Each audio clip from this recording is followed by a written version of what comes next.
Outgrowing friends, team members, and clients. Unfortunately, this does happen, but it doesn't have to be all doom and gloom, right? Oftentimes, what I'm seeing, especially this year, is that a ton of people are going through transitions. Maybe you're a creative and you feel like there's a new project that wants to come through you. Maybe you're a business owner and you just feel like you want to change focus, different audience, different offer, whatever it might be. Maybe you're building something brand new, you're entering this new chapter, and there's a lot of uncertainty. What I find is as we go through different cycles of whatever we're building, we often attract a new cast of characters around us. And the analogy I like to use is, when you're growing up and you're changing from middle school to high school, or you're changing from college to young adulthood, you often have a different group around you for those different chapters. The same exact thing happens when you're building an online presence or you're building a business. And so that's what we're going to dig into today. Welcome to Confessions of a Spiritual Entrepreneur. I'm Samantha Fackler, your host, business mentor, brand strategist, and someone who believes that building a business is one of the most spiritual journeys you can take. I am here to help you grow your business through proven strategies and aligned practices, so ultimately you can make more money while being in a state of ease. I think first it's helpful to look at how do we outgrow friends? Because I know as a pregnant woman with more time and energy limitations who is entering motherhood with even more constraints, I have noticed that there are certain friendships that I'm actively letting go of. Because to be honest, we're moving in different directions in life and I can feel that distance, and it's at a point where I no longer feel the need to continue to show up and try. I'm letting it go, right? And that's one of the two things that tends to happen when we're outgrowing friends, is that there is this space between you that grows and grows and grows until you just stop connecting. And what that looks like is, you go from hanging out and talking to maybe hanging out and talking a little less. Maybe you're someone that texts them happy birthday every year, but suddenly those birthday texts have dried up. And then you haven't spoken in years and it doesn't feel right to reach out. You both have kind of gravitated towards different social circles. The other thing that happens when we're outgrowing friends is that a moment happens. There's a break. Someone violates boundaries or expectations of the other one. There's a disagreement. There's some sort of conflict. And then that acute thing separates the friends. What I find is that those are often the two scenarios that happen with team members and clients as well.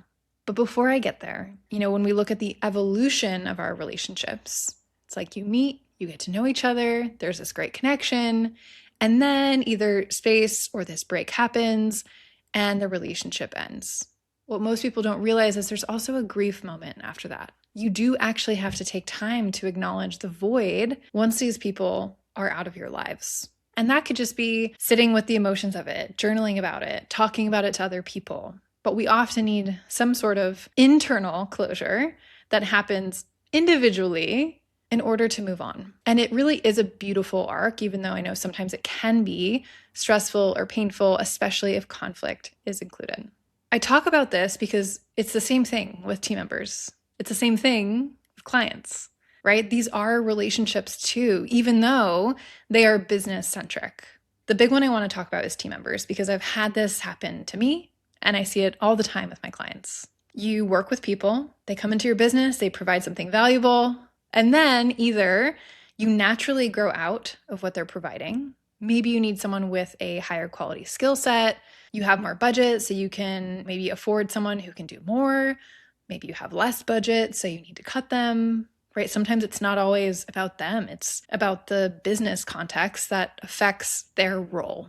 And it's unfortunate, but it happens. And sometimes it happens for the best. Even though it can be painful, you might look back and see, actually, this was great because it provided space. And then this new person came along that fit. So that is a big thing that happens with team members all the time. But then there are also the acute situations, meaning they make a really big mistake and they don't own up to it, or they're not honest about it. Well, when that happens, obviously, that really hits your trust, right? It's hard to trust someone after that. And if you can't trust a team member, you need to let them go, because it's one of the big factors in managing your business. If you don't have people you trust, then that means you're going to be stressed out. You're going to be micromanaging. or you're going to just have this toxic culture begin. Because when you don't trust someone in a relationship, it leads to all sorts of things. Another thing is that your communication is off. So then that leads to a lot of mistakes. And I've had this happen with team members too. It's like I had a team member who was making a lot of mistakes, but I had to practice self-awareness and see, okay, have I not communicated certain things? Have I not been effective or efficient in the way that I'm communicating? And or is she not able to hear me? Is she not listening? Right? And in this case, there was a mix. Yes, I could have communicated certain things better, but also there were certain authority challenges happening on her side where she was basically running the show on certain things and disregarding some of what I was providing. So that obviously didn't work. Other things were, sometimes when we talk about team members as well as us, like we both have lives. You are a whole human with a whole world around you besides what you're doing with that team member. You live somewhere, you have a family, you have friends, you have a social life. Well, your team members do too. And I have also seen, I had a team member once who was kind of going through a lot in her personal life, and she wanted to completely change directions. She wanted to move locations. She was kind of like thinking if she wanted to continue doing what she was doing. And even though I loved that she was open with me about these things, as a business owner, I'm thinking, well, she is a flight risk because she might drop any day. And so thankfully that naturally came to an end where I was looking for people to replace her. Of course, she gave me notice and said, I'm going to quit and, go this different direction. I appreciated her work. It was a positive send off, and I brought in someone new. The thing about being social though and being online is that when you do bring in someone new, your old people might find out. And that can always be a little interesting. So when that person left and found out I brought someone new in, right, she got upset. She reached out. She was like, can't believe you do this. If I knew you were going to hire someone like that, I would have stayed on. And of course, I saw this for what it was. She was really stressed in a transition and she was reacting. And I explained in a very compassionate way, I run a business. I need support in certain areas. And I was looking for this support, and you communicated you wanted something different. I let you go, and this was my decision. And I had to stay firm in that and practice some self-respect too. I have a business. I have things to do. I have shit to run. But at the end of the day, a business does run a little differently and requires more from people. So even though you can feel like you're friends with team members, there are certain business boundaries that everyone has to respect. Another common thing that I felt before too is when someone just isn't providing quality work and you need to cut them fast. Because if you hire someone and they are not providing value at the expectations originally set, oftentimes you need to see, okay, do I need to onboard them? Do I need to provide more resources or direction to get them up to speed? But if they cannot get there, you gotta let them go. And I think in all of these scenarios with your team members, listen to your intuition. Observe what's happening with your nervous system. If you are stressed about a team member, that's often a really good indicator that something needs to change. If you're waking up at 2 a.m., rehearsing conversations in your head about how to handle something with a team member, that's a really good indicator that something needs to change. And oftentimes, again, like when we're feeling that distance from friends or there's conflict, it stresses us out, it might take over our lives for a minute. We actually can't afford that with our team members on a consistent basis. So when stuff happens with your team, you need to figure it out. Do not ignore it. Do not put it off. Because if you do, you are just stretching out the time before you actually address it. And I think as a business owner, you need to be comfortable with conflict because it's going to happen. Lastly, I want to talk about clients and outgrowing clients. This is one that often scares people because if you have a service-based business or work with people, colleagues, clients, whatever, you want to keep people in your network. But depending on what you do, sometimes there's a natural end. So for example, I'm a coach. That's 90% of my business. I have a branding program. There's a clear start and end to that. But also what most people don't realize is I do a little bit of marketing advisory work, meaning that 10% is spent on working with huge corporations or startup teams and coming in as their brand or marketing advisor. meaning that I learn about the inner workings of their business, their goals, and I sit in on really important conversations to give my point of view, to ask questions that they're not talking about, or to say, hey, have you thought about this? It's really important for people to do that because when you're running a business, you need that outside in perspective. And so that's why people hire brand and marketing advisors in general. But most of those roles last a year or 2 years, and they're typically a contract. But I had one that was stretching into like the 2.5 year territory. And I knew this is going a little long, and I think there will be a natural end. And so for the last 6 months to a year of the project, I was like kind of just waiting to be like, is this going to end? When is this going to end? But they had so many rapid changes in their business, in their industry, and even the team that I worked on that's why it kind of got stretched and stretched and stretched. But I remember December of 2025, I was like, I am ready to let this partner go. Even though it's only 10% of my business, that 10% feels really heavy. I'm really stressed out when I think about them.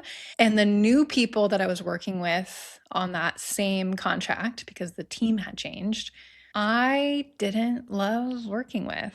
They tended to push my boundaries, even when I remained firm. And it got to the point where I was like, we just don't agree ideologically. And it's not that it was creating friction. Actually, there was very little friction, but it just didn't feel right. It wasn't enjoyable anymore. And I do not like continuing work with a client just for a paycheck. That doesn't feel right to me. It's not about the paycheck. It's about the work. It's about the relationship. It's about the person. So I remember in December, I was like, okay, universe, I'm ready to let this go. In January, I think it was the second or third week, they had a massive reorg and budget cuts, and they were like, we have to cut all our advisors and vendors. Unfortunately, it's going to end. I welcomed that. It's like, no worries. We've had such an amazing 2.5 years together. I appreciate it. And yet, even when I was ready and wanted that end too, and I was glad that it ended, I still felt that grief. I still felt that long tail void of like, oh, it's done. 2.5 years. It's a long time. And I think even after working with coaching clients, their contract is up and we've done amazing work together. Huge transformations have happened. I always get a little sad. Like, oh man, I miss connecting with them. I miss working with them. But I also know that I did my job and they got amazing work out of it. The value was there. And it's like a baby bird that leaves its nest. It's like, oh, now they're on their own. So I say all this because all of this is natural. If you feel like there's space between you and a friend, that's happening. If you feel like something's not working with a team member, if you feel like something's about to end with a client, it's not something to fight or grip onto. It's something to see and observe, look and see, okay, with some self-awareness, what might be happening here? Is this something that could be repaired and it's supposed to continue? And this is a learning moment? Or is this really a yellow light indicator that this is winding down and space is going to come after it? So just acknowledge what might be happening in these scenarios and then be comfortable with the fact that when these things end, it just means new people are coming in. When clients close, it means there are new people waiting in line for you somewhere and they're going to show up. And you might not see them right away. I often find that there's a little bit of panic that happens.